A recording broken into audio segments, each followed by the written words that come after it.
Hello বন্ধুরা, রিনা হেসেলে আপনাদের সবাইকে স্বাগত। আজ আমি বানাবো ছানার ডালনা রেসিপি। তো তার জন্য আমি প্রথমে ছানা নিয়ে নিয়েছি, দিচ্ছি পরিমাপ মতো নুন, দেব অল্প করে হলুদ, দেব অল্প করে লঙ্কা গুঁড়ো, আর দেব অল্প পরিমাণ ময়দা। ময়দাটা এখানে বাইন্ডিংয়ের কাজ করে।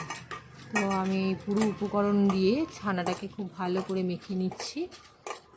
আর মেখে নিয়ে এটাকে আমি ডোয়ের মতো তৈরি করে নেব।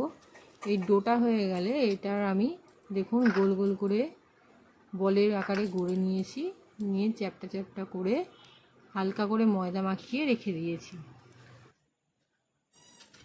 আর অন্যদিকে আমি মশলাগুলো রেডি করে নিয়েছি। তো প্রথমে আমি কড়াইতে তেল গরম করে নিয়ে একে একে বড়াগুলোকে ছেড়ে দেব। বড়াগুলো ভাজা হতে থাকবে। দেখুন আমার বড়াগুলো ভাজা হয়ে গেছে, এইগুলোকে আমি এবার নামিয়ে নেব। নামিয়ে নেওয়ার পর আমি তেলের মধ্যে জিরে ফোড়ন দিয়ে হালকা সেদ্ধ করে রাখা আগে থেকে আলুগুলো দিয়ে ভালো করে ভেজে নেব। এটা হালকা ভাজা হলে আমি টমেটো আর কাঁচা লঙ্কা দিয়ে দেবো।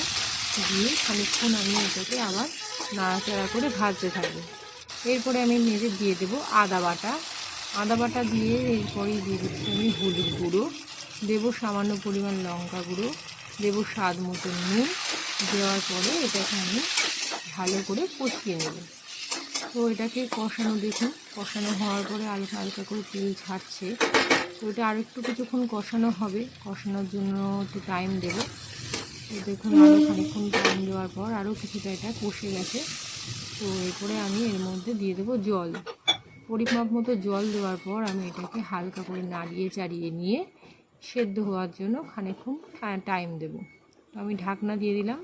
5 মিনিট পর আমি ফিরে এলাম।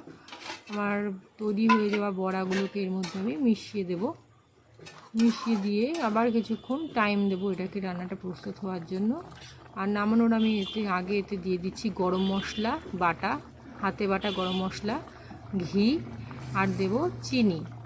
তো এটা দেওয়ার পর আমি আরও কিছুক্ষণ টাইম দেবো এটাকে প্রস্তুত হওয়ার জন্য। তো 5 মিনিট স্ট্যান্ডিং টাইমের পর আমার রেসিপিটি রেডি হয়ে গেছে। ভালো লাগলে অবশ্যই শেয়ার করবেন, লাইক করবেন।